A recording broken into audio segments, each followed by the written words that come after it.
અને ઈ આપણી જે જૂના જમાનાની આપણી જે જૂની વાતો અને જૂના માતાના જે માતાના એમ કહેવાય કે માતાના ભાવગીત છે માતાજીના એ અહીંથી યાદી કરવી છે મારા 2 4 ત્યારે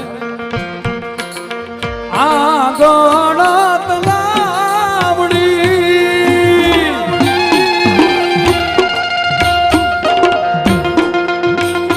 એની પાણે રે જામુણો જો ઈ રે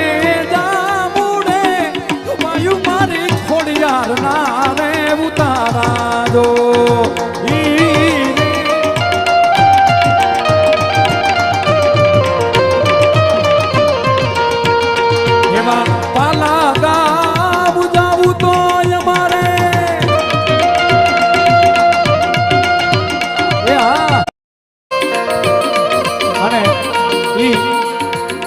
આપણી જે જૂના જમાનાની આપણી જે